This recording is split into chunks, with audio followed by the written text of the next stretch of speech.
नमस्कार, आपण पाहता हिरकणी न्यूज. हिरकणी न्यूज प्रत्येक क्षण ताज्या घडामोडी आणि महत्त्वाच्या प्रत्येक बातमीसाठी नेहमी तत्पर.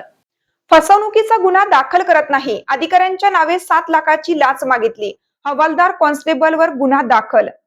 फसवणुकीचा गुन्हा दाखल न करण्यासाठी प्रभारी अधिकाऱ्यांच्या नावे 7 लाखांची लाच मागितल्याचे निष्पन्न झाल्याने गोकुळ शिरगाव पोलीस ठाण्यातील हवालदार आणि कॉन्स्टेबलवर त्यांच्याच पोलीस ठाण्यात गुन्हा दाखल झाला आहे.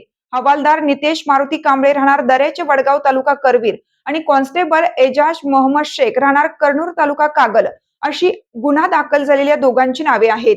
अटकेची चाहूल लागताच दोघे पळाले. लाचलुचपत प्रतिबंधक विभागाच्या उपाधीक्षक वैष्णवी पाटील यांनी दिलेल्या माहितीनुसार गोकुळ शिरगाव पोलीस ठाण्यात 16 जानेवारी 2026 रोजी फसवणुकीची तक्रार अर्ज आला होता.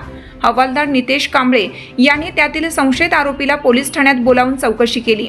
त्यानंतर कॉन्स्टेबल एजाज शेख यांनी संशयितास बोलावून गुन्हा दाखल न करण्यासाठी प्रभारी अधिकारी सहाय्यक पोलीस निरीक्षक तबसुम मखदूम यांच्या नावे 7 लाखाच्या लाचेची मागणी केली.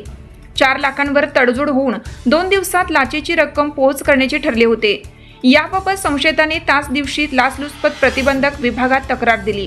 याची पडताळणी करून लाच स्वीकारताना सापळा रचण्याचं नियोजन अधिकाऱ्यांनी केलं होतं, मात्र त्यांनी लाच स्वीकारली नाही. अखेर लाचेची मागणी केल्याचे निष्पन्न झाल्याने दोघांवर सोमवारी गुन्हा दाखल करण्यात आलाय. पोलीस निरीक्षक राजेंद्र सानप यांचे पथक अटकेसाठी गोकुळ शिरगाव पोलीस ठाण्यात गेले होते. अटकेची चाहूल लागताच कांबळे आणि शेख यांनी पळ काढला.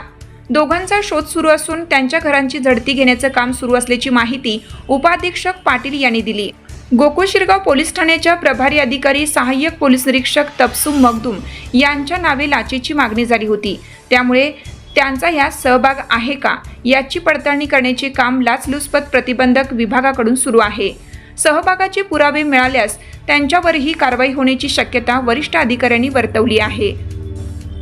आपल्या हिरकणी न्यूज चॅनलला लाईक करा, शेअर करा आणि सबस्क्राईब करायला विसरू नका आणि रहा अपडेट.